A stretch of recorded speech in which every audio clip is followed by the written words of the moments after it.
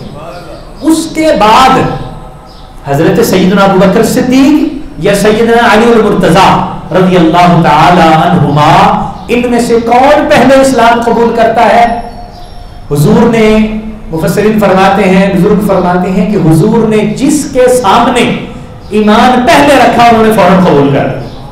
حضرت ابوبکر صدیق انہوں نے بھی دیر نہیں لگائی، حضرت علی المرتضیٰ شیر خدا رضی اللہ تعالیٰ عنہ انہوں نے بھی دیر نہیں لگائی، ایمان قبول کر لیا۔ حضرت امام اعظم ابو حنیفہ رحمت اللہ علیہ بڑی خوبصورت ہمیں تفصیل اور تشریح سمجھاتے ہیں ایمان میں اولیت کی، فرماتے ہیں خواتین میں سب سے پہلے ایمان لانے والی حضرت سیدہ خدیجہ الکبریٰ، مردوں میں سب سے پہلے اسلام لانے والے حضرت سیدنا ابوبکر صدیق رضی اللہ تعالیٰ عنہ، بچوں میں سب سے ایمان لانے والے پہلے حضرت علی المرتضیٰ شیر خدا رضی اللہ تعالیٰ عنہ ہیں، اور غلاموں میں سب سے پہلے ایمان لانے والے حضرت زید بن حارثہ ہیں، جن کو آزاد کر کے حضور نے اپنا منہ بولا بیٹا بنایا۔ حضور صلی اللہ علیہ وآلہ وسلم جب اپنے اہل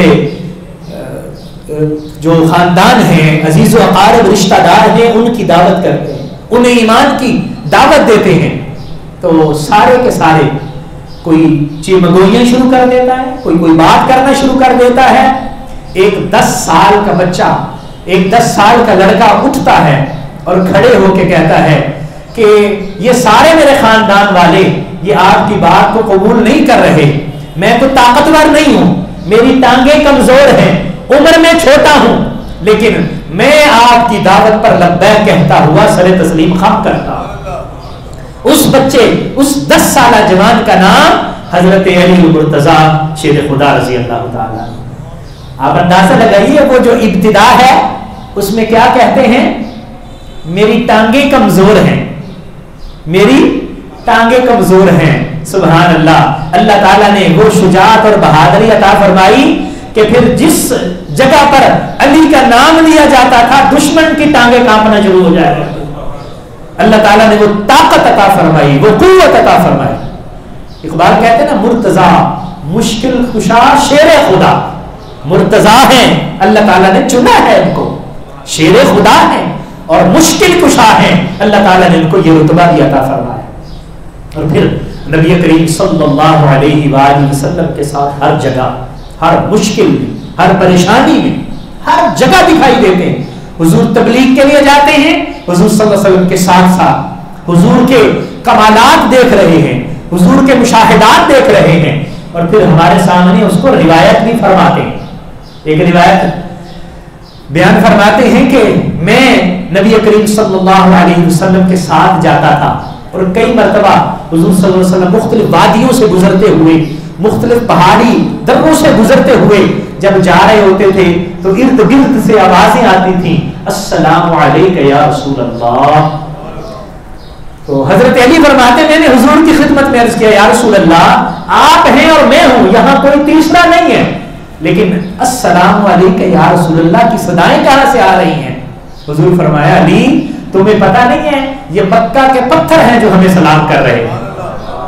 حضرت علی المرتضیٰ حضور کے ان مشاہدات اور ان معجزات کے عینی شاہد ہیں، جن کو آپ روایات کے ذریعے ہم تک پہنچاتے ہیں۔ اور پھر حضور صلی اللہ تعالی علیہ وآلہ وسلم نے حضرت علی کی تربیت بھی فرمائی اور پرورش بھی فرمائی۔ بعض روایات میں یہ بھی آتا ہے کہ جب آپ اس دنیا میں تشریف لائے تو سب سے پہلے نبی کریم صلی اللہ علیہ وسلم نے آپ کو اٹھایا، اور جب انہوں نے آنکھیں کھولی تو سب سے پہلے جس ہستی کا دیدار کیا وہ رسول خدا صلی اللہ علیہ وسلم، یعنی سب سے پہلے دیدار کی جو دولت نصیب ہوئی وہ رخ والضحیٰ کی دولت، وہ رخ والضحیٰ کی زیارت تھی جو حضرت علی المرتضیٰ شیر خدا رضی اللہ تعالی عنہ فرماتے ہیں حضور سرور کائنات صلی اللہ تعالی علیہ وآلہ وسلم کے ساتھ جو قربت کا رشتہ تھا، قرابت کا رشتہ تھا، وہ بھی بہت زیادہ. چچا کے بیٹے ہیں، جناب ابو طالب کے لخت جگر ہیں، صاحبزادے ہیں، اور آپ کے والد اور والدہ نے حضور صلی اللہ علیہ وسلم کے ساتھ ہمیشہ ہر میدان میں اور ہر جگہ کھڑے رہے.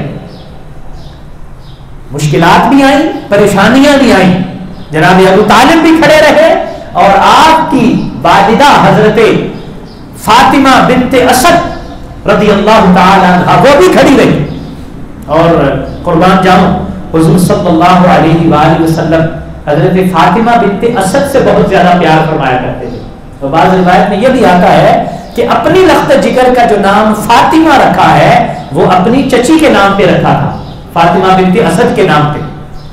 اور جب وہ انتقال کرتی ہے نا، حضور صلی اللہ تعالی علیہ وسلم چند صحابہ کو بھیجتے ہیں کہ قبر کی تیاری کریں. قبر کی تیاری ہوتی ہے، اور جب لحد نکالتے ہیں تو حضور صلی اللہ علیہ وآلہ وسلم تشریف لے جاتے ہیں، اور حضور اس قبر میں خود لیٹ جاتے ہیں اور لیٹ کے فرماتے ہیں یا اللہ تو جانتا ہے فاطمہ بنت اسد میری ماں کے بعد میری ماں تھی، میری ماں آمینہ انتقال کر گئی تھی، اس کے بعد جس نے میری ماں ہونے کا حق ادا کیا وہ فاطمہ بنت اسد تھی. یا اللہ میں اپنا اور اپنے سے پہلے نبیوں کا وسیلہ دے کے تیری بارگاہ میں گزارش کرتا ہوں تو میری ماں فاطمہ بنت اسد کی بخشش و مغفرت فرما. حضور صلی اللہ علیہ وآلہ وسلم یہ دعائیں فرما رہے ہیں. حضرت علی رضی اللہ تعالیٰ عنہ کی والدہ محترمہ کے حضرت علی کی تربیت حضور فرماتے ہیں. ابتدائی طور پر جو چند پڑھے لکھے لوگ تھے جن کو لکھنا آتا تھا اور باقاعدہ پڑھ لیتے تھے، حضرت علی رضی اللہ تعالیٰ عنہ بھی انہی میں شامل تھے. اس کا مطلب یہ ہوا کہ حضور صلی اللہ علیہ وآلہ وسلم نے آغاز میں ہی اس بات کا اہتمام فرمایا، کیونکہ پرورش حضور فرما رہے تھے، تربیت حضور فرما رہے تھے کہ علی لکھنا بھی سیکھیں اور پڑھنا بھی سیکھیں. تو حضور نے اس وقت حضرت علی کو لکھنا بھی سکھلایا، پڑھنا بھی، اور مختلف جگہ جہاں سے حضرت علی رضی اللہ تعالیٰ عنہ اکتساب علم کر سکتے تھے حضور سے تو کرتے ہی کرتے تھے، دوسری جگہوں سے بھی نبی کریم صلی اللہ علیہ وسلم نے اس کا اہتمام کروایا. حضرت علی رضی اللہ تعالیٰ عنہ کاتب وحی میں سے پہلے کاتبین میں شامل ہیں. حضور صلی اللہ علیہ وسلم قرآن کی وحی لکھواتے تھے. حضور صلی اللہ علیہ وسلم کہیں خطوط بھیجتے تو کئی خطوط ایسے ہیں جو حضرت علی سے لکھوائے. اور ایک بہت معروف واقعہ جو صلح حدیبیہ کا ہے، اس وقت جو صلح نامہ لکھنے کا موقع آیا تھا اس وقت حضور صلی اللہ علیہ وسلم نے حضرت علی کو فرمایا تھا علی صلح نامہ تحریر کرو. صلح نامہ تحریر کیا گیا اور اوپر لکھا گیا من محمد رسول اللہ، محمد بن عبداللہ رسول اللہ، اور ما بین کفار قریش وغیرہ جو بھی لکھا گیا. تو قریش کے لوگوں نے، مکہ کے لوگوں نے اعتراض کیا کہ جناب اوپر لکھا ہے محمد رسول اللہ، من محمد رسول اللہ لکھا ہے، تو اگر ہم آپ کو رسول اللہ مان لیں تو پھر جھگڑا کس بات کا ہے؟ یہی تو ہم آپ کو مانتے نہیں ہیں، تو اس لیے رسول اللہ کو مٹا دیجئے، یہ رسول اللہ یہاں لکھا ہوا نہیں ہونا چاہیے. حضور صلی اللہ علیہ وسلم چونکہ آپ صلح فرما رہے تھے، صلح کا معاہدہ ہو رہا تھا اور آپ کی کوشش یہ تھی کہ معاملات باہمی افہام و تفہیم سے طے پا جائیں. حضور نے حضرت مولا علی شیر خدا کو فرمایا علی کاٹ دو، رسول اللہ کاٹ دو. حضرت علی ہاتھ جوڑ کے عرض کرتے ہیں یا رسول اللہ، علی کا قلم رسول اللہ لکھنا جانتا ہے، رسول اللہ کاٹنا نہیں جانتا. حضور میں رسول اللہ نہیں کاٹوں گا، یہ ہاتھ اس قابل نہیں ہے کہ رسول اللہ لکھا ہوا کاٹ دے. حضور صلی اللہ علیہ وسلم نے حضرت علی کی اس محبت اور اس عشق کو محسوس کیا، پھر آپ نے خود وہ صلح نامہ لیا اور اس سے خود جو ہے وہ رسول اللہ کے لفظ کو کاٹا. اس کا مطلب ہے کہ حضرت علی رضی اللہ تعالیٰ عنہ وہ پہلے لکھنے اور پڑھنے والے لوگوں میں شامل. اور پھر حضور سرور کائنات صلی اللہ علیہ وآلہ وسلم نے حضرت علی کو وہ علم عطا کیا، علم ظاہر بھی عطا فرمایا، علم باطن بھی عطا فرمایا. اور پھر علم کے اس مقام پہ حضرت مولا علی شیر خدا فائز ہوتے ہیں کہ پھر آپ اعلان کرتے ہیں انا دار الحکمتی وعلی بابها، لوگوں میں علم کا شہر ہوں اور میرا علی اس کا دروازہ ہے. انا دار الحکمہ، ایک روایت میں ہے انا مدینۃ العلم وعلی بابها، علم کا شہر میں ہوں، علم کا گھر میں ہوں، حکمت کا گھر میں ہوں اور علی اس کا دروازہ ہے. اس کا مطلب یہ ہے کہ جو شخص علم تک پہنچنا چاہے گا، جو علم کے شہر میں داخل ہونا چاہے گا تو وہ دروازے سے آئے گا نا جی. تو دروازے سے آنے والا حضرت علی رضی اللہ تعالیٰ عنہ کی محبت کی خیرات دل میں رکھ کے حضور صلی اللہ علیہ وسلم سے علم کی خیرات لے گا، اللہ کریم اس کو علم عطا فرمائے. حضرت علی رضی اللہ تعالیٰ عنہ فرمایا کرتے تھے الحمدللہ اللہ تعالیٰ نے مجھے وہ علم عطا فرمایا ہے کہ میں قرآن مجید سے متعلق ایک ایک آیت کے بارے میں بتا سکتا ہوں کہ وہ آیت کب نازل ہوئی، کہاں نازل ہوئی، اس آیت کا شان نزول کیا تھا اور اس آیت کا معنی اور مفہوم کیا ہے. اور آپ سے یہ بھی روایت منقول ہے، آپ فرماتے تھے کہ میں اگر قرآن کی تفسیر لکھنا شروع کروں تو قرآن کی تفسیر تو بہت دور کی بات ہے، سورت فاتحہ کی تفسیر اتنی لمبی ہو جائے گی کہ کتنے اونٹوں پر اس تفسیر کی جلدیں رکھی جائیں گی تو پھر بھی وہ تفسیر مکمل ہونے میں نہیں آئے. وہ علم اللہ تعالیٰ نے آپ کو عطا فرمایا اور آج بھی آپ کے علمی نکات اور علمی چیزیں اتنی معروف ہیں کہ انسان ششدر اور حیران رہ جاتا ہے. اور پھر علم کے باب میں صحابہ کرام بھی آپ کے اس بات کے معترف تھے کہ اللہ تعالیٰ نے آپ کو جو علمی فضیلت عطا فرمائی ہے سبحان اللہ. حضرت عمر فاروق رضی اللہ تعالی عنہ آپ یہ باقاعدہ طور پر فرمایا کرتے تھے کہ میں اس قوم میں رہنا پسند نہیں کروں گا جس میں ابو الحسن یعنی علی المرتضیٰ نام ہو. علی المرتضیٰ کو اگر مائنس کر دیا جائے تو میں اس قبیلے کو، اس محفل کو، اس قوم کو پسند نہیں کروں گا جہاں علی نہ ہو. میں علی کے گروہ میں ہونا پسند کروں گا.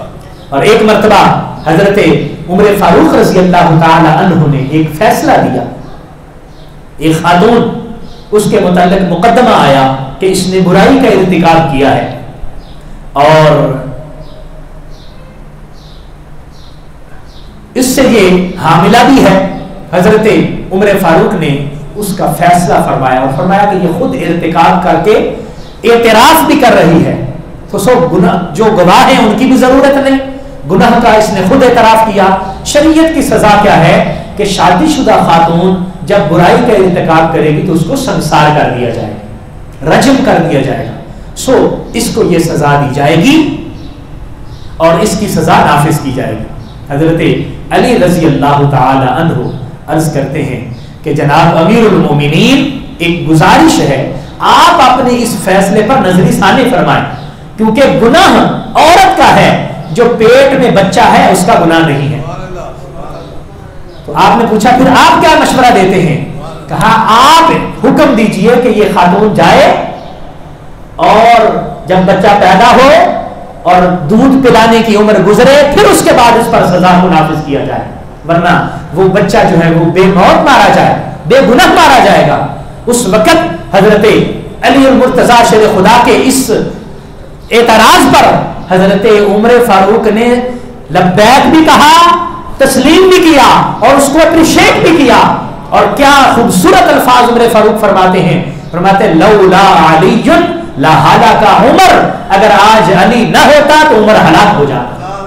ایک فیصلہ ایسا دے دیا تھا کہ عمر غلط فیصلہ دے جاتا اور ہلاک ہو جاتا.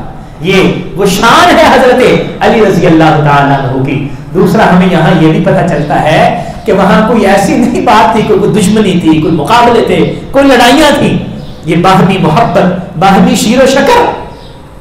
انہوں نے فیصلہ دیا، انہوں نے اعتراض کیا، انہوں نے قبول کر لیا. کوئی مسئلہ نہیں، کوئی مخالفت نہیں، کوئی دشمنی نہیں، کسی کو کوئی اعتراض نہیں. ان کو کوئی اعتراض نہیں ہے تو آج کون ہے کوئی اعتراض کرنے والا؟ وہ محبت قبول کرنے والے، وہ محبت دینے والے. حضرت علی رضی اللہ تعالیٰ عنہ کا جب دور خلافت آیا نا تو حضرت علی رضی اللہ تعالیٰ عنہ سے کسی نے کہا کہ جناب جب عمر کا دور تھا، ابو بکر کا دور تھا، بڑا امن تھا، عثمان کے بھی پہلے دور میں بڑا امن رہا، بعد میں کوئی مسائل پیدا ہوئے رضی اللہ تعالی عنہم اجمعین، تو ان کے دور میں امن تھا، آپ کا دور شروع ہوا ہے تو جنگیں چل رہی ہیں، کبھی کوئی جنگ، کبھی کوئی جنگ، کبھی کوئی جنگ، تو یہ کیا مسئلہ ہے؟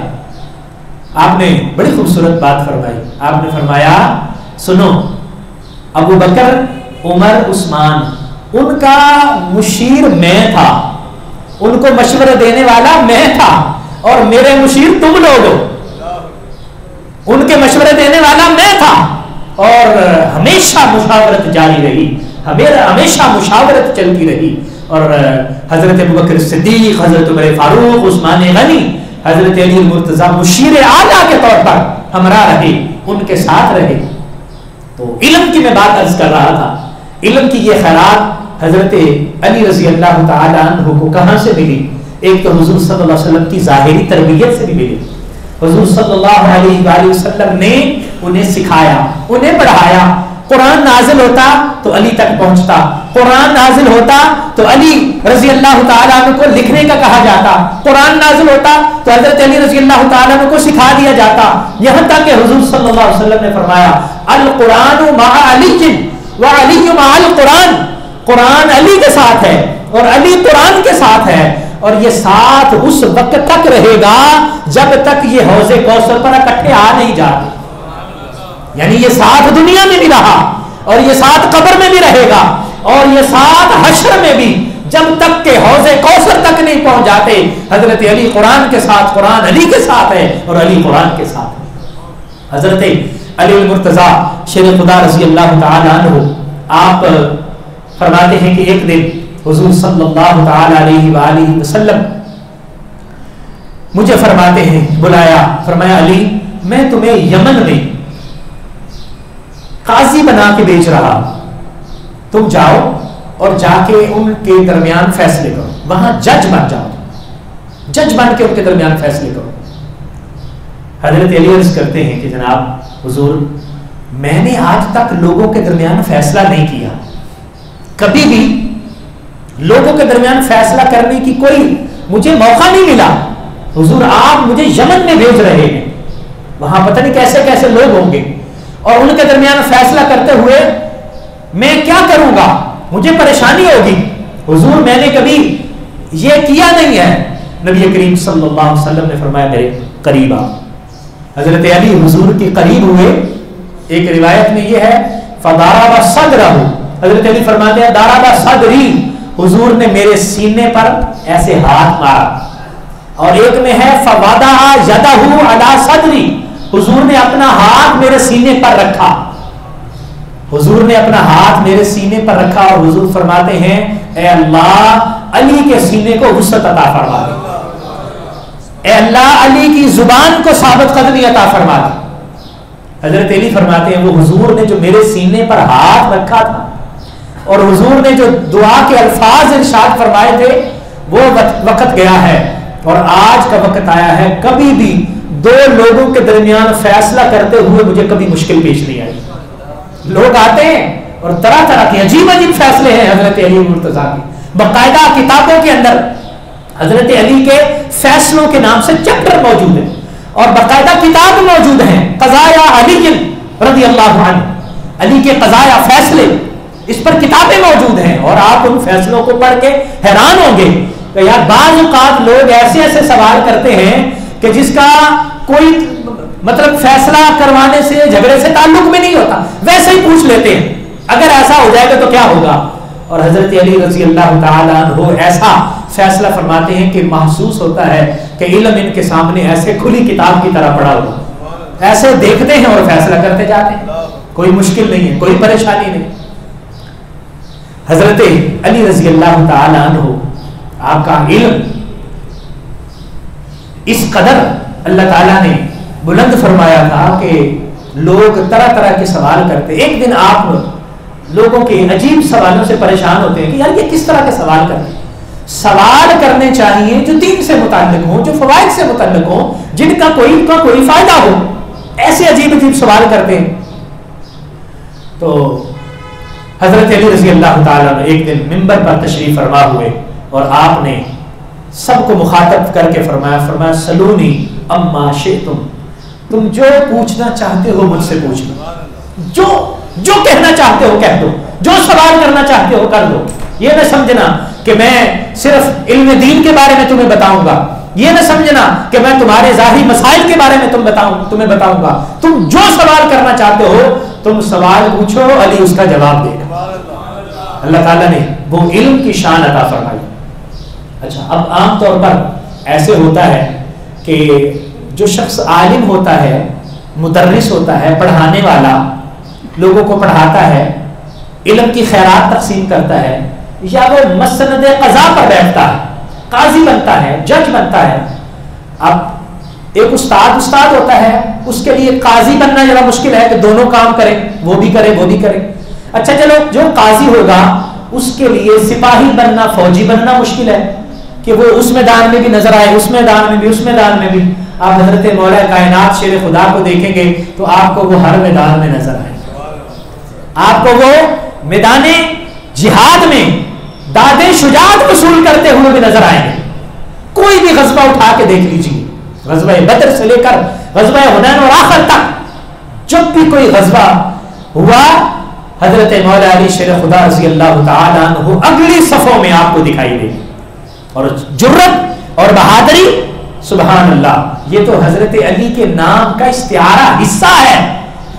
جرت اور بہادری. حضرت علی رضی اللہ تعالیٰ نے فرماتے میری ماں نے میرا نام حیدر رکھا، حیدرہ، سمتنی امی حیدرہ. جب خیبر کے موقع پر مرحب سے مقابلہ ہوا تھا، اس نے اپنی شان بیان کی. حضرت علی المرتضیٰ شیر خدا نے اپنا جب حالات بیان کیے تو اس وقت یہ کہا سمتنی امی حیدرہ، میری ماں نے میرا نام حیدر رکھا. جناب ابو طالب نے نام علی رکھا. تو یہ جرت اور بہادری آپ کو مجھ سے بھی ملی ہوئی تھی. حضور صلی اللہ علیہ وسلم کی صحبت بھی تھی. وہ اہم موقع جس میں حضور صلی اللہ علیہ وآلہ وسلم ہجرت فرما کے مدینہ طیبہ جاتے ہیں تو اپنی امانتیں حضرت علی کے سپرد کرتے ہیں. امانتیں سپرد کر کے علی سے فرماتے ہیں علی میری جگہ بستر پر تم نے سونا ہے. آج مشکل لمحہ ہے، مرحلہ بہت ٹف ہے. یہ قتل کرنے والے تلواریں لے کر گھر کے ارد گرد ڈیرا ڈالے بیٹھے ہیں، گھیرا تنگ کیے ہوئے ہیں اور مجھے قتل کرنا چاہتے ہیں. اللہ کی طرف سے حکم ہوا ہے کہ میں مکہ چھوڑوں مدینہ چلے جاؤں. تو امانتیں بھی سپرد کرنی ہیں. یہ امانتیں تمہارے حوالے، اور تم امانتیں لوگوں کے حوالے کر کے تم بھی مدینے آ جاؤ. حضرت علی فرماتے ہیں کہ اس رات میں اس بستر پر ایسے سویا ہوں، کبھی آج تک میں ایسے اطمینان سے کسی بستر پر نہیں سویا. آپ اندازہ لگائیں، آپ جس بستر پر سوئے ہوئے ہیں باہر قاتلین کھڑے ہوئے ہیں، ننگی تلواریں لے کر کھڑے ہوئے ہیں، اور وہ چاہتے ہیں جیسے موقع ملے قتل کر دیا جائے. اور اگر ایک منٹ کے لیے بھی ان کو موقع فراہم ہوتا ہے تو وہ معاف نہیں کرتے. قسمیں کھائے ہوئے ہیں، خون میں انہوں نے انگلیاں بھگوئی ہوئی ہیں، معاف جانے نہیں دیں گے. یہ تو حضور صلی اللہ علیہ وآلہ وسلم کو اللہ تعالیٰ نے معجزانہ کیفیات عطا فرمائے. حضور یاسین کی تلاوت کرتے ہوئے اور مٹھی پر کنکریاں پکڑ کے ان کی آنکھوں میں ڈالتے ہوئے وما رمیت اذ رمیت ولکن اللہ رما کی شان لیے ہوئے چپ کر کے وہاں سے روانہ ہو جاتے اور ان کو خبر بھی نہیں ہوتی. جب انتظار کرتے کرتے کرتے کرتے کرتے کرتے دروازہ کھولتے اور وہ چادر ہٹاتے ہیں تو دیکھتے ہیں یہاں تو علی بیٹھے ہوئے. حضرت علی کو بھی زد و کوب کیا، حضرت علی کو بھی مارا پیٹا، لیکن بعد میں چھوڑ دیا. حضرت علی رضی اللہ تعالیٰ عنہ فرماتے ہیں کہ مجھے اس رات بڑی سکون کی نیند آئی تھی. بھائی موت کے بستر پر کس کو سکون کی نیند آتی ہے؟ فرماتے ہیں وہ موت کا بستر اصل میں نہیں تھا، کیونکہ میرے حضور نے مجھے فرما دیا تھا کہ علی امانتیں لوٹا کے تم نے واپس مدینے آ جانا ہے. تو میں نے سمجھ لیا تھا کہ میں نے مدینے جانا ہی جانا ہے. جب حضور نے فرمایا کہ مدینے آ جانا تو مدینے میں نے جانا ہے. تو فرماتے ہیں میں نے امانتیں سپرد کر کے جس چیز کی تھی ان کے حوالے کی اور حوالے کر کے میں روانہ ہوا. میرے پاس سواری نہیں تھی، پیدل جانا تھا. میں کیا کرتا, چھپ کے جاتا, سارا دن کہیں چھپ جاتا اور رات کو سفر کرتا. جب میں مدینہ طیبہ پہنچا, کتنے راتیں سفر کر کر کے مدینہ طیبہ پہنچا, تو صورتحال یہ تھی میرے پاؤں سے خون جاری تھا, میرے پاؤں زخمی ہو چکے تھے چل چل کے. یعنی وہ مشکلات, وہ تکلیفیں برداشت کرتے ہوئے انہوں نے اسلام کی سربلندی کے لیے کیا کیا قربانیاں پیش کی. اور پھر غزوہ بدر کا موقع آپ دیکھیں, غزوہ احد کا موقع دیکھیں, غزوہ خندق کا موقع دیکھیں, جو غزوات بھی آپ کو ملیں گے, حضرت علی آپ کو پہلی صف میں نظر آئے. غزوہ بدر ہے, مبارزت طلبی ہوتی ہے, کافر کہتے ہیں جی یہ 3 بندے ہمارے نکلے, اپنے نکالیے 3. جو انصاری صحابی ہیں وہ کہتے ہیں کہ ہم حاضر ہوں گے, ہم جائیں گے, چونکہ حضور صلی اللہ علیہ وسلم کو اپنا مہمان, اور جو مہاجرین ہیں ان کو اپنا مہمان کہتے تھے. نہیں, جب میزبان موجود ہے تو مہمان نہیں جائیں گے, ہم جائیں گے. لیکن انہوں نے کہا بھی تمہارا ہمارے ساتھ جوڑ نہیں بنتا, تم جاؤ اور ہمارے جو قریشی جو مکہ سے آئے ہیں ان کو بھیجو. نبی کریم صلی اللہ علیہ وآلہ وسلم کی طرف سے پھر جو ہستیاں تشریف لاتی ہیں, سبحان اللہ, حضور کے محبوب چچا حضرت امیر حمزہ رضی اللہ تعالی, اسد اللہ و اسد رسولہ, اللہ کے شیر اور حضور کے شیر, اور حضرت علی المرتضیٰ رضی اللہ تعالی عنہ تشریف لاتے, اور حارث بن نوفل آتے. بعض نے تیسرے ایک اور صحابی کا نام بھی درج کیا ہے. بہرحال حضرت علی رضی اللہ تعالی عنہ پہلا, اور حضرت امیر حمزہ رضی اللہ تعالی عنہ جو پہلے باہر قتل کر کے قتل کرتے ہیں وہ یہ صحابی. پھر پوری جنگ کے اندر حضرت علی کی عجیب کیفیت ہے. غزوہ بدر کی بات کر رہا ہوں, فرماتے ہیں کہ میں میدان میں جاتا ہوں, وہاں لڑتا ہوں, لڑائی کرتا ہوں, اور پھر بھاگا ہوا حضور کے عریش کی طرف آتا ہوں جہاں حضور صلی اللہ علیہ وآلہ وسلم قیام فرما ہے اور حضرت ابوبکر صدیق حضور کے ساتھ ہے. بھاگا ہوا آتا ہوں, کہیں حضور کو کسی نے کوئی پریشان تو نہیں کیا. دیکھتا ہوں آ کے, آنکھوں کو ٹھنڈک ملتی ہے کہ حضور صلی اللہ علیہ وسلم ماشاءاللہ سبحان اللہ صحیح سلامت ہیں. کیا دیکھتا ہوں کہ حضور روتے ہیں, آنکھوں سے آنسو جاری ہیں, اور ہماری فتح کے لیے اللہ کی بارگاہ میں دعائیں کر رہے ہیں. پھر واپس چلا جاتا ہوں, پھر لڑتا ہوں, پھر دوبارہ واپس آ کے حضور علیہ السلام کو دیکھتا ہوں. یعنی یہ حضرت علی کی کیفیت ہے. اسی طرح غزوہ احد ہے, غزوہ احد میں حالات گڑبڑ ہو گئے. جب دشمنوں نے پیچھے کی طرف سے حملہ کیا, مسلمانوں کے وقتی طور پر پاؤں اکھڑ گئے, تو جن ہستیوں نے اس وقت مسلمانوں کے پاؤں کو ثابت قدم رکھا ان میں حضرت علی رضی اللہ تعالیٰ عنہ پہلی فہرست میں آتے ہیں, جن کو اللہ تعالیٰ نے یہ توفیق عطا فرمائی, اللہ تعالیٰ نے وہ شان عطا فرمائی. اور غزوہ خندق آپ دیکھیے, غزوہ خندق میں صحابہ نے خندق کھودی ہوئی, کسی کی جرت نہیں ادھر آئے, اور ادھر سے عمر بن عبد ود وہ کہتا ہے, اس کے بارے میں کہا جاتا ہوا کا الف رجل, وہ 1000 بندے کے برابر تھا. یعنی 1000 بندے سے کشتی لڑتا جائے تو وہ تھکے گا نہیں, 1000 بندے کو شکست دے دے گا. اس کے بارے میں کہا جاتا تھا. اس نے ابو سفیان سے کہا ہم یہاں بیٹھے ہوئے ہیں, آگے جا نہیں رہے, ہم یہاں کیا کر رہے ہیں, چلو اٹھو اور آگے چل کے مقابلہ کرتے ہیں. انہوں نے کہا کہ ابھی حالات اس طرح نہیں ہیں, حالات موافق نہیں ہیں, ابھی ہم ایسے نہیں جا سکتے, یہ خندق کو کیسے عبور کریں گے. اس عمر نے کہا میں دیکھوں گا, تم ایسے بہادر بنے پھرتے ہو, میں بتاتا ہوں بہادری کیا ہوتی ہے. گھوڑے پر بیٹھا, پیچھے سے گھوڑا دوڑاتے ہوا آیا اور 15 گز چوڑی جو خندق کھودی گئی تھی, گھوڑے کو ایڑ لگائی, چھلانگ لگائی اور ادھر مسلمانوں کی طرف چلا گیا. جا کے وہاں گھوڑے کو پھیرے دے رہا ہے اور اعلان کر رہا ہے کون ہے جو چاہتا ہے اس کی ماں اس کو روئے, آئے میرے ساتھ مقابلہ کرے. حضرت علی عرض کرتے ہیں یا رسول اللہ مجھے اجازت دیجیے. حضور نے فرمایا علی بھی بیٹھ جاؤ.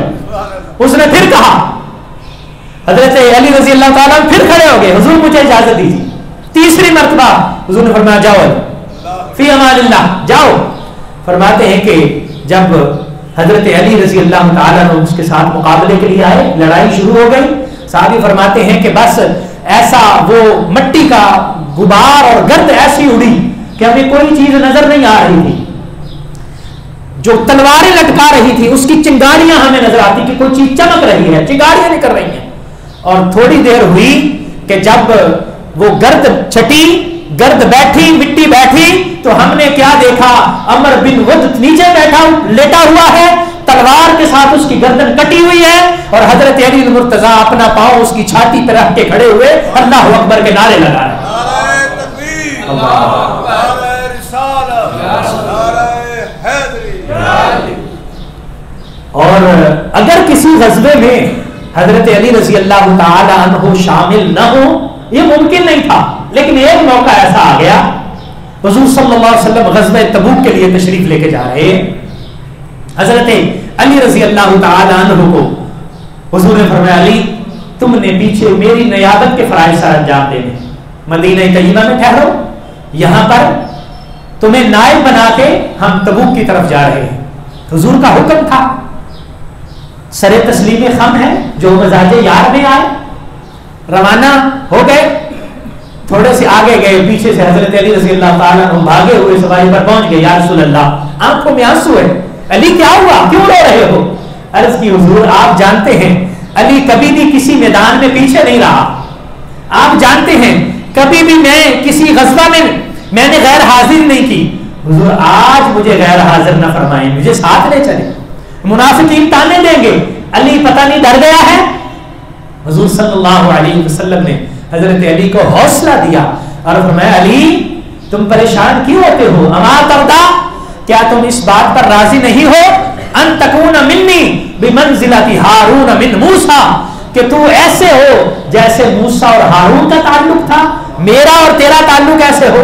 موسیٰ جب طور پر گئے تھے تورات لینے کے لیے تو پیچھے اپنا نائب حضرت ہارون کو بنا کے گئے تھے، اور میں تمہیں اپنا نائب اس لیے بنا کے جا رہا ہوں کہ تیرا میرا تعلق اخوت کا تعلق ہے، تم میرے بھائی ہو. انت منی بمنزلۃ ہارون من موسیٰ، میرا تمہارا تعلق ایسے ہی ہے جیسے موسیٰ اور ہارون کا تعلق تھا. ولیکن لا نبی بعدی، لیکن میرے بعد کوئی نبی نہیں آئے گا. موسیٰ بھی نبی تھے، ہارون بھی نبی تھے، میرے بعد نبی نہیں آئے. حضور صلی اللہ علیہ وآلہ وسلم نے یہ شرف حضرت علی رضی اللہ تعالیٰ عنہ کو عطا فرمایا. غزوہ خیبر کا موقع ہے. خیبر کے مختلف قلعے تھے جو فتح ہو چکے. ایک قلعہ بہت سخت قسم کا قلعہ تھا، وہ فتح نہیں ہو رہا. بڑی کوششیں ہوئی، مختلف مہمیں بھیجی گئی، لیکن فتح نہ ہوئی. نبی کریم صلی اللہ علیہ وآلہ وسلم ارشاد فرماتے ہیں، آپ نے فرمایا کہ کل میں جھنڈا اس ہستی کو دوں گا یحب اللہ ورسولہ ویحبہ اللہ ورسولہ ویحبہ اللہ ورسولہ، یحب اللہ ورسولہ ویحبہ اللہ ورسولہ. وہ ہستی کہ اللہ کریم اور اس کا رسول اس سے محبت کرتے ہیں اور وہ اللہ اور اس کے رسول سے محبت کرتے ہیں، اور اللہ کریم اس کے ہاتھ پر فتح عطا فرمائے. یہ خوشخبریاں بھی حضور نے عطا فرما دی. فتح بھی نصیب ہوگی اور جھنڈا اس ہستی کو ملے گا. اللہ کا محبوب بھی ہے، اللہ کے رسول کا محبوب بھی ہے، اللہ کا محب بھی ہے اور اللہ کے رسول کا محب بھی ہے. حضرت سیدہ عائشہ صدیقہ رضی اللہ تعالی عنہ قربان جاؤ، میں جب ان ہستیوں کے یہ فرمان پڑھتا ہوں نا جی تو الحمدللہ ہمیں اپنے عقیدے پر اور اپنی فکر پر فخر ہوتا ہے کہ ہمارے بزرگوں نے ہمیں جو سمجھایا کتنا سچا اور سچا سمجھایا. ان کی باہمی محبت کے بارے میں بتایا. حضرت سیدہ عائشہ صدیقہ رضی اللہ تعالی عنہا سے کسی نے سوال کیا، جناب ام المومنین ارشاد فرمائیے نبی کریم صلی اللہ علیہ وسلم کو سب سے زیادہ پیار کس سے تھا؟ حضور سب سے زیادہ محبت کس سے کیا کرتے تھے؟ حضرت سیدہ عائشہ فرما سکتی تھی کہ میں بیوی ہوں، مجھ سے کرتے. اللہ اکبر. لیکن سبحان اللہ دیکھیے انہوں نے کیا کہا؟ انہوں نے کہا سب سے زیادہ حضور کو محبت سیدہ فاطمہ زہرا کے ساتھ. کہا یہ تو خواتین ہو گئی، مردوں میں سب سے زیادہ محبت کس سے تھی؟ حضرت سیدہ عائشہ فرماتی ہیں ان کے شوہر علی المرتضیٰ رضی اللہ تعالی. اللہ اکبر. اور دوسری طرف دیکھیے حضرت علی سے کسی نے پوچھا تھا کہ جناب آپ ارشاد فرمائیے حضور صلی اللہ علیہ وسلم کو سب سے زیادہ محبت کس سے تھی؟ حضرت علی فرماتے ہیں کہ حضور سب سے زیادہ محبت سیدہ عائشہ سے فرمایا کرتے. ان سے پوچھا اچھا یہ بتائیں کہ مردوں میں سب سے زیادہ کس سے محبت تھی؟ فرماتے ہیں عائشہ کے باپ ابو بکر صدیق سے محبت تھی حضور صلی اللہ علیہ وسلم. قربان جائے. وہ ان کی محبت کو بیان کر رہے ہیں، وہ ان کی محبت کو بیان کر رہے ہیں. محمد الرسول اللہ والذین معہ اشداء علی الکفار رحماء بینہم. جو بھی میرے آقا سے جڑ جاتا ہے نا جی، اس کا معنی کیا ہے؟ والذین معہ، جو ان سے جڑ جاتا ہے وہ کیا ہے؟ اشداء علی الکفار، وہ کافروں کے لیے سخت ہوتا ہے. رحماء بینہم، آپس میں تو محبت کرنے والا ہوتا ہے، آپس میں پیار کرنے والا ہوتا ہے.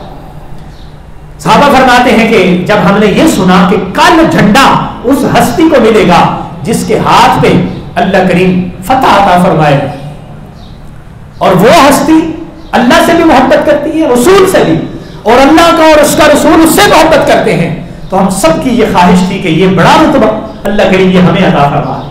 کاش کہ یہ جھنڈا ہمیں مل جائے، یہ جھنڈا ہمیں نصیب ہو جائے. جب صبح ہوئی نبی کریم صلی اللہ تعالی علیہ وآلہ وسلم نے ارشاد فرمایا علی کو بلاؤ.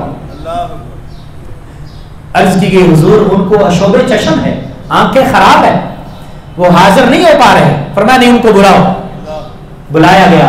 حضور علیہ السلام نے فرمایا علی جھنڈا پکڑو اور بسم اللہ پڑھو اور روانہ ہو جاؤ. عرض کرتے ہیں یا رسول اللہ میری آنکھیں خراب ہیں، ایسی خراب آنکھوں کے ساتھ دشمن سے مقابلہ مشکل ہو جائے گا. حضور آنکھیں کام نہیں کر رہے. آقا کریم صلی اللہ علیہ وسلم نے فرمایا اس کا بھی حل نکال لیتے ہیں. لعاب دہن ایسا مرہم ہے جو جس میں ہر مرض کی شفا موجود ہے. حضور نے اپنا لعاب دہن مبارک لگایا. حضرت علی فرماتے ہیں میری آنکھیں بالکل ٹھیک ہو گئی. اس کا مطلب یہ سارے اہتمام کا مطلب کیا ہے؟ جب حضور علیہ السلام جھنڈا عطا فرمانا چاہتے تھے، علی اس وقت موجود نہیں تھے. جب حضرت علی کو بلایا گیا اس وقت بھی عذر پیش کیا، حضور معذور ہوں نہیں جا سکتا. معجزانہ شفا نصیب ہوئی، حضرت علی گئے. اس کا مطلب یہ ہے کہ اللہ اور اس کا رسول اس وقت چاہتے یہ تھے کہ خیبر فتح ہوگا تو علی کے ہاتھ پر فتح ہوگا. جھنڈا حضور جس کو دیں گے تو علی المرتضیٰ ہوں گے. اللہ تعالیٰ نے یہ شان اور یہ رتبہ اور یہ مقام عطا فرمایا. اور پھر اس کے بعد جتنے غزوات اور بھی ہیں حضرت علی رضی اللہ تعالیٰ عنہ آپ کو اسی طرح نظر آئے. یہ آپ کے علم کے پہلو کو میں نے بیان کیا، آپ کی بہادری کے پہلو کو میں نے عرض کیا. اب آپ ذرا دوسری طرف چلے نا. حضور صلی اللہ علیہ وسلم کی اس پروردہ اور حضور صلی اللہ علیہ وسلم کی نگاہ نبوت سے فیض یافتہ ہستی کا جو روحانی مقام و مرتبہ کیا ہے وہ تو نہ ہم سمجھ سکتے ہیں نہ جان سکتے ہیں. اللہ نے ان کو کیا رتبہ عطا فرمایا تھا، لیکن ہمیں نظر ایسا آتا ہے کہ اللہ تعالیٰ نے آپ کو ولایت کے وہ جہاں عطا فرمائے کہ آپ کے جو غلام ہوں گے اللہ کریم ان کو بھی اپنے ولیوں میں شامل فرما دے. سلسلہ عالیہ، چشتیہ، قادریہ، سہروردیہ، ان کا جو فیض نبی کریم صلی اللہ علیہ وسلم تک پہنچتا ہے وہ وابستہ حضرت علی المرتضیٰ شیر خدا پہنچتا ہے، حضرت علی رضی اللہ تعالیٰ سے پہنچتا ہے. اب آپ اندازہ لگا سکتے ہیں کہ بعد والے کتنے ولی ہیں، کتنے جنید و با یزید ہیں، کتنے داتا گنج بخش علی حجویری ہیں، اور کتنے غوث جلی شہنشاہ بغداد ہیں، کتنے بڑے بڑے نام ہیں. یہ سارے کے سارے آپ کو حضرت علی المرتضیٰ کے دروازے پر فیض کی خیرات لیتے ہوئے نظر آئیں گے. اتنے بڑے بڑے نام ہیں جن کو فیض حضرت علی المرتضیٰ شیر خدا رضی اللہ تعالیٰ عنہ. اور دوسری طرف صورتحال کیا ہے؟ سبحان اللہ، میرے آقا کریم صلی اللہ علیہ وسلم کی جو فقیرانہ سنت ہے اس کے بھی آپ جامع ہیں، جو اختیاری فقر ہے. حضور صلی اللہ علیہ وسلم فرماتے ہیں کہ میرے پاس جبریل آئے اور آ کے مجھے کہا آپ نبی اور بادشاہ بننا پسند کریں گے یا نبی فقیر بننا پسند کریں گے؟ حضور فرمایا میں عبد نبی، عبدیت والا نبی بننا پسند کروں گا. عبد. اور جب معراج میں حضور صلی اللہ علیہ وسلم وہاں حاضر ہوئے اللہ کی بارگاہ میں تو اللہ نے پوچھا بما تشرفک یا محمد، یا محمد صلی اللہ علیہ وسلم آپ کا کون سا لقب عطا کروں؟ تو حضور صلی اللہ علیہ وسلم نے عرض کیا تھا یا اللہ شرفنی بعبودیتک، مجھے اپنے عبد ہونے کا، اپنے بندے ہونے کا شرف عطا فرما. یعنی آپ فرماتے ہیں اگر میں چاہتا تو یہ پہاڑ سونے کا بن جائے اور میں جہاں جہاں جاؤں میرے ساتھ ساتھ جائے، لیکن میں نے اس کو پسند نہیں کیا. آپ نے فقر اختیار فرمایا. 3 دن 4 دن 5 دن گھر میں چولہا ہی نہیں چلتا، اور ادھر کاشانہ علی کی بھی یہی صورتحال ہے، اور کاشانہ علی کے جو افراد ہیں ان کی بھی یہی صورتحال ہے. کتنے کتنے دن چولہا نہیں جلتا، اور جب چلتا ہے فقیر آ جاتا ہے، دروازے پر دستک دیتا ہے تو جو پڑا ہوتا ہے کہا جاتا ہے یہ اس فقیر کو دے دیا جائے. جناب آپ نے بھی تو کچھ نہیں کھایا، 3 دن گزر گئے. کہا ہم نے تو 3 دن ہوئے کچھ نہیں کھایا، پتہ نہیں جو باہر والا فقیر ہے اس نے کتنے دن ہو گئے نہیں کھایا. اور پھر وہ آل رسول کے دروازے پہ آیا ہے، اس کو خالی نہیں جانا چاہیے. حضرت علی رضی اللہ جو کچھ بھی آتا، مال غنیمت آتا، کچھ تھوڑا بہت گھر کے لیے رکھتے، تھوڑی تو ضرورت پوری ہو جاتی، سب تقسیم فرما دیا کرتے تھے. جب آپ امیر المومنین تھے، خلیفہ تھے کوفہ کے اندر، آپ نے یہ اہتمام فرمایا ہوا تھا کہ بیت المال کو کبھی بھی بھرنے نہیں دینا. جیسے ہی وظائف آتے، مال غنیمت آتا یا جو بھی خمس عشر جو کچھ بھی آتا، زکات وغیرہ، آپ اس کو فوراً تقسیم فرما دیا کرتے تھے، اور اپنے لیے وہی جو کی روٹی، وہی ٹکڑے، وہی کھانا پسند فرماتے. ایک دن آپ کے جو خزانچی تھے وہ ان کو بلایا اور فرمایا کہ بیت المال کی صورتحال کیا ہے، کتنے دن ہو گئے تم نے بتایا نہیں مجھے. انہوں نے عرض کیا حضور بیت المال میں کافی مال جمع ہو گیا ہے اور بھی آ رہا ہے. آپ نے فرمایا اچھا ٹھیک ہے، لوگوں کو ذرا اعلان کر دو شام میں پہنچ جائیں سارے. کدھر پہنچ گئے؟ جو سارے لوگ پہنچ گئے. آپ سونا چاندی جو کچھ بھی ہے تقسیم فرمائے جا رہے ہیں، اور ساتھ سونے کو اور چاندی کو مخاطب کر کے فرماتے ہیں او سونے او چاندی، تو نے کسی اور کے دل کو خراب کیا ہوگا، علی کو تو کبھی بھی خراب نہیں کر سکتا. تو نے کسی اور کے دل میں جگہ بنائی ہوگی، علی کے دل میں تو کبھی بھی جگہ نہیں بنا سکتا. سب کچھ تقسیم فرما دیا کرتے. اتنا زہد تھا اور اتنا زیادہ اللہ تبارک و تعالیٰ کا ڈر اور خوف اور قناعت کی دولت سے مالا مال تھے. اور دوسری طرف آپ کی عبادت اور ریاضت اور خشوع اور خضوع. سبحان اللہ، عبادت کرتے ہیں تو روتے ہیں اللہ کی بارگاہ، آنسو جاری ہیں.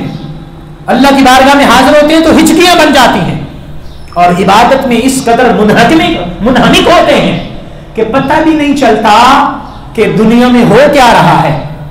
روایات میں آتا ہے کہ ایک مرتبہ ایک مارکے میں آپ کے پاؤں پہ تیر لگ گیا، اور وہ ایسا ہڈی میں پیوست ہوا کہ جب کھینچتے تھے تو درد بہت ہوتا تھا، تو نکل نہیں رہا تھا. تو آپ نے فرمایا بھائی ٹھہر جاؤ، اس طرح نکالو گے تو تنگی ہوگی، تم بھی پریشان ہوگے، میں بھی پریشان ہوں گا، ٹھہرو مجھے ذرا نماز کی نیت کر لینے دو، جب میں نماز میں ہوں گا تو اس وقت نکال لیں.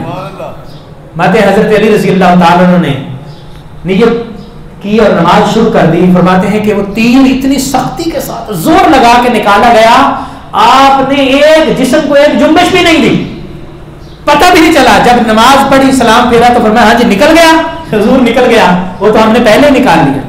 یہ کیفیت ہے ان کی. دوستو یہ 21ویں رمضان المبارک کا یہ موقع تھا کہ جب عبد الرحمن ابن ملجم ایک خارجی بد نصیب نے، بدبخت نے حضرت علی رضی اللہ تعالی عنہ پر وار کیا، اور آپ نماز کے لیے مسجد میں تشریف لے جا رہے تھے. آپ اس وار کی تاب نہ لا سکے، اور باختلاف روایت ایک میں یہ ہے کہ آپ تھوڑی دیر تک شہید ہو گئے، ایک میں ہے کہ 2 دن کے بعد آپ جام شہادت نوش کرتے ہیں. واللہ اعلم ورسولہ. نبی کریم صلی اللہ علیہ وآلہ وسلم نے فرمایا تھا علی تیری محبت ایمان کا جز ہے، تجھ سے محبت کرنے والا مومن ہوگا اور تجھ سے نفرت اور بغض رکھنے والا منافق ہوگا. تو علی کی محبت جزو ایمان ہے، اور علی کی نفرت نعوذ باللہ ایمان کا صفایا ہے. اسی طرح جب غدیر خم کا موقع تھا، حضور حج سے فارغ ہو کے جا رہے تھے تو کسی نے حضرت علی کی شکایت کی کہ جناب حضرت علی کے ساتھ کوئی مسئلہ ہے میرا. حضور صلی اللہ علیہ وسلم کی یہ بات ناگوار گزری کہ علی کے ساتھ کسی کو مسئلہ ہو. حضرت علی کے ساتھ کسی کو کوئی مسئلہ نہیں ہونا چاہیے تھا. اس وقت حضور نے وہ الفاظ ارشاد فرمائے جو آج ہمیں حضور صلی اللہ علیہ وسلم کے غلاموں کو مولا علی کہنے کا جو ہے وہ دعوت دیتے ہیں. حضور نے فرمایا تھا من کنت مولاہ فہذا علی مولاہ، جس کا میں مولا ہوں اس کا علی مولا ہے. یعنی جو مجھے اپنا آقا سمجھتا ہے، مولا کا مطلب آقا، مولا کا مطلب سربراہ، مولا کا مطلب بڑا، مولا کا مطلب محب محبوب، یہ سارے معنی مولا کے ہیں. خلیفہ ہونا مولا کا معنی ایک بھی نہیں ہے. جو علی سے محبت، جو مجھ سے محبت کرتا ہے وہ علی سے محبت جو مجھے اپنا آقا سمجھتا ہے وہ علی کو اپنا آقا سمجھتا ہے۔ اور حضور نے یہ دعا فرمائی تھی، اللہم والی من والاہ وعادی من عاداہ، اے اللہ جو علی سے محبت کرے تو اس سے محبت فرما، اور جو علی سے دشمنی رکھے تو اس سے دشمنی کرے۔ دوستو اللہ تبارک و تعالیٰ نے حضرت علی رضی اللہ تعالیٰ عنہ کو بہت شانیں عطا فرمائی ہیں، بہت شانیں عطا فرمائی ہیں۔ لب لباب خلاصہ کلام یہ ہے کہ حضرت علی رضی اللہ تعالیٰ عنہ کی محبت جزو ایمان ہے۔ اور آخری بات کہہ کے میں بات ختم کروں گا کہ ہمیں اس میں اعتدال کی ضرورت ہے، اعتدال میں رہنا۔ اہل سنت کا جو منہج ہے ہمیں اس منہج پر رہنا ہے، نہ تو حضرت علی کی شان کو کم کرنا ہے نہ بڑھانا ہے۔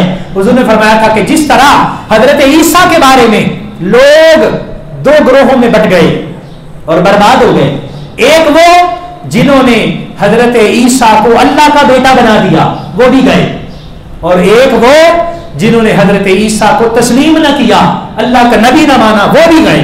فرمایا علی جو تمہیں بڑھائیں گے اور آگے لے کے جائیں گے وہ بھی جائیں گے، یعنی جو حضرت علی کو حضور کے ساتھ ملانے کی کوشش کرتے ہیں، حضرت علی کو انبیاء کرام سے افضل کرنے کی کوشش کرتے ہیں وہ حد سے بڑھا دیتے ہیں، اور جو حضرت علی کا رتبہ گھٹانے کی کوشش کرتے ہیں وہ بھی حضور کو پسند نہیں ہے۔ پسند کون ہے؟ الحمدللہ اہل سنت و جماعت جس سیٹ پر ہے اور اہل سنت و جماعت جس جگہ پر ہے، جس راہ پر گامزن ہے وہ اعتدال کی راہ ہے، وہ نہ افراط والی راہ ہے نہ تفریط والی راہ ہے۔ اللہ کریم ہمیں اس پر ثابت قدمی عطا فرمائے۔